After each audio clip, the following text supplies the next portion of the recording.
함께 묵상할 말씀은 사도행전 4장 13절에서 22절까지 말씀입니다. 사도행전 4장 13절에서 22절까지 말씀인데요. 말씀기 노트를 보시면 좋겠습니다. 네.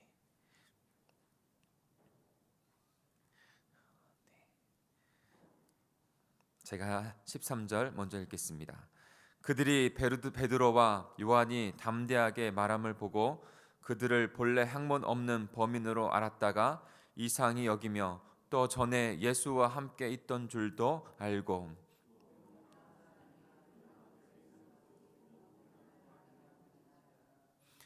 명하여 공회에서 나가라 하고 서로 의논하여 이르되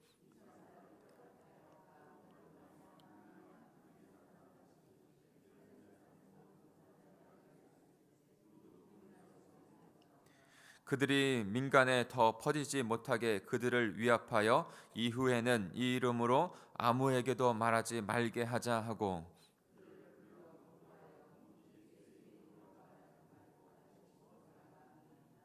베드로와 요한이 대답하여 이르되 하나님 앞에서 너희의 말을 듣는 것이 하나님의 말씀을 듣는 것보다 옳은가 판단하라.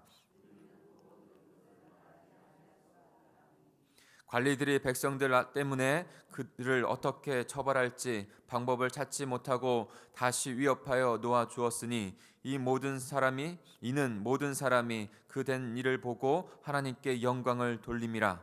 이 표적으로 병 나은 사람은 40여 세나 되었더라. 아멘. 오늘도 너무나도 귀한 말씀, 그 역사적인 증거를 그리고 신앙의 표지를 우리에게 보여주고 있습니다. 함께 묵상하면서 주님의 은혜를 채우는 귀한 시간 되었으면 합니다. 같이 묵상하겠습니다.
우리 19절 함께 다시 한번 읽어보겠습니다.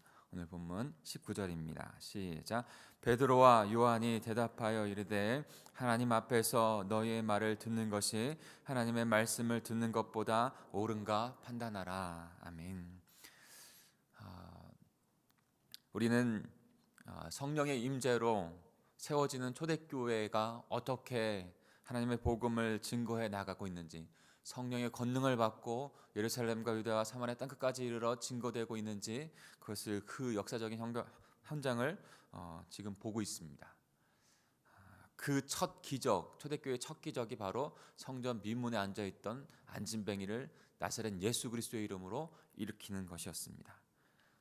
그 모습을 보고 많은 사람들이 베드로와 요한에게 왔고, 베드로와 요한은 너무나도 중요한 하나님 나라의 그 복음, 하나님 나라의 복음, 그것을 증거함으로 지금 어저께 보면 5천 명, 남자와 아이는 포함되어 있지 않다고 말씀드렸죠.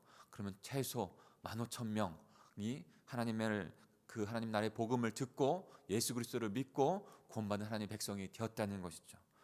숫자적으로 많다는 것을 증거하신 것이 아니라, 그것도 증거하고 있지만 성령의 역사가 강권적으로 일어났다는 것을 의미해 주고 있습니다. 그 모습을 싫어했던 바리새인들, 대제사장들, 사두개인들, 성전 맡은 자들이 그 요한과 베드로를 붙잡은 것이죠. 그 이유는 그들이 예수 그리스도를 죽였는데 그가 다시 살아났다가 부활했다, 그리고 그 이후에 죽은 자의 부활이 있다라고 말하는 것은 자신들이 갖고 있는 것을 흔드는 것이고, 자신들이 저지른 죄가 하나님의 반대편에 있다는 것을 증거하는 것이기 때문에 그들을 핍박한 것이죠. 그들을 잡아오게 가두었습니다. 그리고 오늘 본문은 그들을 다시 불러서 그들을 핍박하고 그 다음에 위협해서 복음을 전하지 못하도록 하려고 하는 것이죠. 이 모습을 영적인 모습으로 보면 바로 영적 전투, 세상과 교회가 싸우고 있는 모습이라고 볼 수 있습니다. 지금 이들이 갖고 있는 권력은요, 지금 우리나라에서 최고의 권력 갖고 있는 사람보다 더 큰 권력을 갖고 있는 것이에요. 그때는 정교가 같이 있었어요. 이스라엘 백성들은 더 그랬죠. 그러니까 그들이 갖고 있는 권력은 정말로 그냥 있는 권력이 아니라 너무나도 크다란 권력인 것이죠. 그런데 비해 초대교회는 너무나도 보잘것없는 작은, 정말 지금 시작한 작은 공동체라는 거예요. 그 공동체와 이 세상을, 권력을 다 갖고 있는 그들과의 지금 영적인 전투가 벌어지고 있는 현장입니다. 마치 다윗과 골리앗처럼. 그런데 하나님께서 함께 하셨더니 다윗이 골리앗을 이겼던 것처럼 지금 초대교회가 놀라운 이변을 일으키는 현장을 우리는 볼 수 있습니다. 보기 좋게 초대교회가 지금 최고의 권력, 두렵고 떨리는 그런 상황 가운데서도 승리하는 그 모습을 우리는 볼 수 있다는 것이죠. 우리 13절을 같이 한번 읽어보겠습니다. 13절입니다. 시작. 그들이 베드로와 요한이 담대하게 말함을 보고 그들을 본래 학문 없는 범인으로 알았다가 이상히 여기며 또 전에 예수와 함께 있던 줄도 알고. 아멘. 사도행전에 그 복음이 예루살렘과 유다와 사마리아 땅끝까지 그리고 증거되어지는 모습, 성령께서 하시는 것이죠. 근데 그것에서 한마디를 좀 말하자면 담대한 것이에요. 담대한 것. 28장 31절에도 담대하고 거침없이 그리스도와 하나님의 나라를 전파했다. 담대하게 전하고 있는 그들 모습을 우리는 깨달을 수 있습니다. 근데 그런 상황들은 변했나요? 아니요. 상황들은 더 많은 사도들이 죽임을 당하는, 마지막에 바울이 죽임을 당하는 그런 상황들 변함이 없었습니다. 변한 것이 있다면 그들 자신, 그리스도인들 자신 자체 담대하게, 그리고 나서 그 영적인 싸움에 승리했던 것이죠. 그런데 오늘 보면 이 사람들은 베드로와 요한이 본래 학문이 없는 범인이라는 것을 잘 알고 있었어요. 근데 놀라운 일이 그들 상황에서도 펼쳐지는 것이죠. 그래서 그것을 이상히 여겼어요. 왜냐하면 그들이 성경적인 지식을 전문적으로 배운 사람들이 아닌데, 자신들은 성경의 지식을 전문적으로 배우고 연구하고 공부한 사람이고 그것을 주도하는 사람인데, 자신들이 보아도 구약의 예언과 구약의 말씀들과 하나님의 말씀들을 너무나 잘 알고 있고 너무나도 잘 풀고 있는 거예요. 거기에서 깜짝 놀라고 그 다음에 그들을 달리 보게 되는 것이죠. 교인인 우리들이 사단과 그 세상의 세력을 이기고 승리하기 위해서는 반드시 주님의 말씀, 부활 생명의 복음의 말씀을 영적으로 깨닫는 일들이 있어야 합니다. 하나님의 말씀을 그러니까 사랑하고 그 말씀을 깨닫기 위해서 기도하고 영적인 충만함을 얻고 살아가야 해요. 다른 것에서 승리가 이루어질 수 없습니다. 영적인 전투이기 때문에 그 영적인 전투에서 우리의 삶의 날마다의 승리도 이루어지는 것이에요. 그러기에 영적인 지식과 지혜가 있어 그 밝히 복음을 드러내며 선포할 수 있도록 더 기도하고 주님의 말씀을 붙잡아야 하는 것입니다. 인간적으로 되지 않기 때문에 기도하는 것이죠. 세상에는 우리가 갖는 것보다 훨씬 더 세상의 권력을 갖고 있어요. 우리가 아무리 많은 것을 갖는다 할지라도 세상을 그것으로 이길 수 있는 것이 아닙니다. 세상의 똑같은 방법으로 이기려고 하니까 무너지고 세상에 오히려 더 손가락질을 받는 거예요. 거기에서 힘이 나타나는 것이 아니라 성령께서 깨닫게 하시는 하나님의 말씀, 영적인 지혜, 진리의 깨달음, 그것을 증거하는 그런 그리스도인 그런 공동체가 될 때 하나님께서 우리에게 승리를 이끌어 가실 줄 믿습니다. 골로새서 1장 9절에 그래서 영적인 지혜를 채우라라고 말씀하고 있습니다. 이로써 우리도 듣던 날부터 너희를 위하여 기도하기를 그치지 아니하고 구하노니 너희로 하여금 모든 신령한 지혜와 총명에 하나님의 뜻을 아는 것으로 채우게 하시고. 성령은 지혜의 영인 줄 믿습니다. 그 성령께서 하나님의 말씀, 하나님 그 복음 자체를 깨닫게 하셨고 그 복음의 놀라운 경륜, 창세기부터 연기시록까지 그 모든 것을 지혜를 깨닫게 하시고 총명하게 하셔서 하나님의 뜻을 이루는 자 되게 하십니다. 그것을 채워주시는 것이죠. 그러니 성령 하나님을 사모하시고 성령 하나님의 그 인도 따라 주님 앞에 기도와 말씀과 예배 가운데 성령의 충만함을 채워 복음을 증거할 수 있는 초대교회처럼 담대하게 거침없이 명확하게 복음을 증거할 수 있는, 그래서 승리하는 저와 여러분이 되기를 간절히 소망합니다. 우리 공동체가 될 줄 믿습니다. 우리 14절부터 16절까지 다시 한번 읽어볼까요? 어떤 부분이 우리를 승리케 하시는가 같이 읽겠습니다. 시작. 또 병 나은 사람이 그들과 함께 서 있는 것을 보고 비난할 말이 없는지라 명하여 공회에서 나아가라 하고 서로 의논하여 이르되 이 사람들을 어떻게 할까? 그들로 말미암아 유명한 표적 나타나는 것이 예루살렘에 사는 모든 사람에게 알려졌으니 우리도 부인할 수 없는지라. 아멘. 놀라운 지금 이 승리 현장을 우리는 보고 있지 않습니까? 그들은 다 가졌는데 지금 그들이 유명한 표적을 보았다고 하고 우리도 부인할 수 없다고 말을 합니다. 그래서 그들을 비난할 수 없다고 말합니다. 부인할 수도 없고 비난할 수도 없고 그들에게 나타난 유명한 표적이 있기 때문에 오늘 말씀이 짧지만 정말로 줄을 칠 수 있는 그런 부분들이 참 많은 것 같아요. 여러분들은 어떤 것을 줄을 치시며 하나님께 그 모습을 간구했습니까? 우리에게 정말로 승리를 주는 것은 하나님 말씀이요, 그 다음에 성령의 인도하심인데 그 말씀과 성령의 인도하심은 이와 같이 베드로와 요한 초대교회와 같이 삶의 변화를 일으킨다는 거예요. 삶의 변화를 일으키고 우리야 그들이 말하는 그런 표현처럼 유명한 표적이라는 것은 무슨 기적과 표적 나타났다는 그런 의미도 있겠지만 지금 우리가 더 깊숙이 바라보면 예수 그리스도의 제자된 모습으로 그들이 변화되어졌다는 거예요.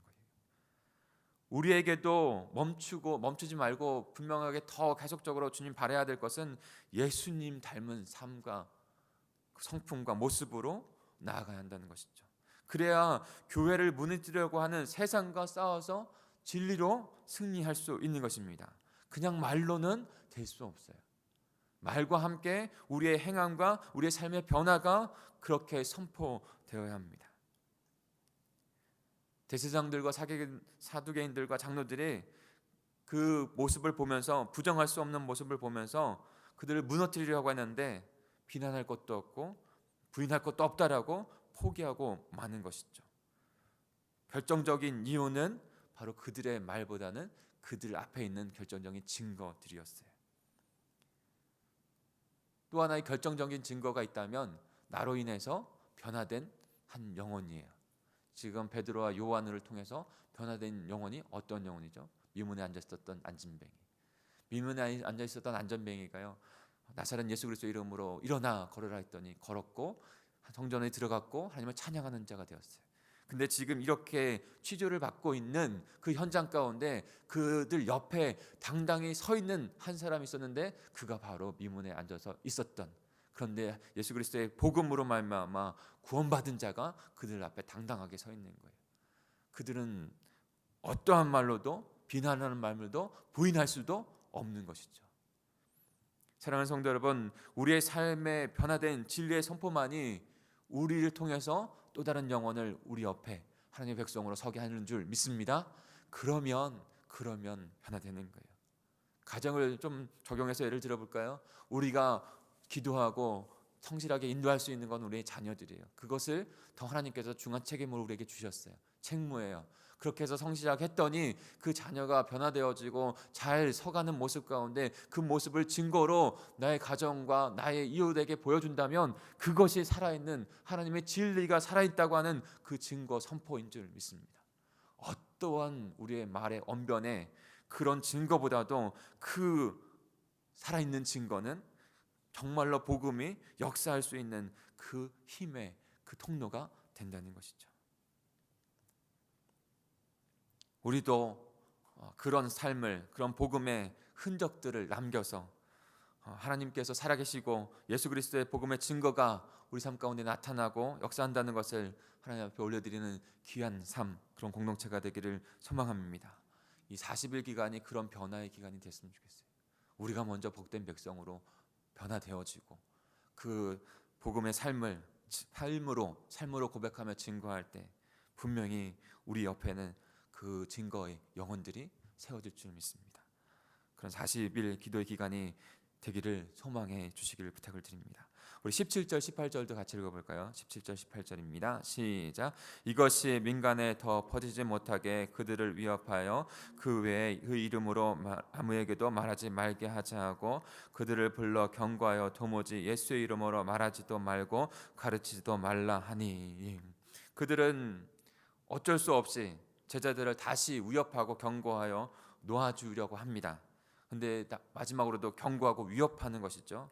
그들의 위협은, 경고는 그냥 말이 아니라는 것을 우리는 정말로 체감해야 됩니다. 왜냐하면 그들의 위협과 경고는요, 경찰이 와서 딱지 하나 끌 때도 가슴이 두근두근 거리는데 예수 그리스도를 그들 스승을 죽였던, 그래서 자신의 그 생사를 정말로 가릴 수 있는 그 사람들이 위협하고 지금 경고하는 거예요.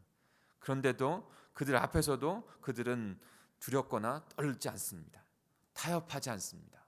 조금 타협하고 그것에 대해서 나와서 다시 어떻게 하려고 할 수도 있는데 그들은 타협하지 않아요. 오히려 더 담대하게 그렇게 하나님의 말씀을, 하나님 앞에 올바른 표대를 하나님 앞에 증거합니다. 하나님 앞에서 그들의 하나님 앞에서 살아가는 삶을 그들에게 증거합니다. 19절 20절입니다. 베드로와 요한이 대답하여 이르되 하나님 앞에서 너의 말을 듣는 것이 하나님의 말씀을 듣는 것보다 옳은가 판단하라. 우리는 보고 들은 것을 말하지 아니할 수 없다. 정말로 하나님 앞에서 깨닫게 되어진 그 복음, 듣고 보고 체험된 그 복음, 말하지 아니할 수 없다. 그것이 바로 성령께서 깨닫게 해주신, 성령의 세례를 받은 하나님의 백성들의 모습이에요. 하나님 앞에서라고 하는 그 밑줄에 질춘 분들이 계실지 모르겠어요. 그리고 보고 들은 것을 말하지 아니할 수 없다. 언제나 하나님 앞에서, 하나님이 우리와 함께 하시다, 우리 하나님 앞에서 살아가는 백성들이다라고 하는 인식들이 우리에게 있어야 될 줄 믿습니다. 그때 순간순간에 일어나는 삶 가운데서도 승리할 수 있습니다. 신앙의 위대한 사람들 가운데 그 신앙, 하나님 존전의 앞에 있다고 하는 그 신앙이 없었던 사람이 없어요. 성경에 나타나 있던 그런 수많은 선조들도 그랬고 우리의 신앙의 선조들도, 선배들도 그랬어요. 언제나 하나님 앞에서 하나님과 같이 동행하는, 하나님이 우리를 지키고 보호하고 지켜보고 계신다고 하는 그 신앙이 있었습니다. 그럴 때 담대하게 하나님의 복음을 증거할 수 있었던 것이죠. 하나님을 체험하는, 하나님을 느끼는 존전 앞에서 살아간다고 하는 그 신앙의 모습이 저와 여러분에게도 있기를 소망합니다. 우리에게 그럴 때 신앙을 채워갈 때 하나님께서 승리하는, 초대교회가 승리해서 세상을 상대로 해서 승리해서 하나님께 영광을 올렸듯이 우리에게도 그런 귀한 삶이 있어서 하나님께 영광을 올리는 귀한 인생이 되게 하실 줄 믿습니다. 우리 21절을 같이 읽고 오늘 말씀을 마치겠습니다. 21절입니다. 시작. 관리들이 백성들 때문에 그들을 어떻게 처벌할지 방법을 찾지 못하고 다시 위협하여 놓아주었으니 이는 모든 사람이 그 된 일을 보고 하나님께 영광을 돌림이라. 아멘.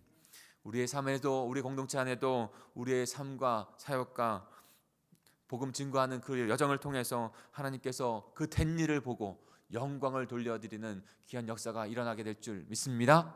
같이 기도하겠습니다.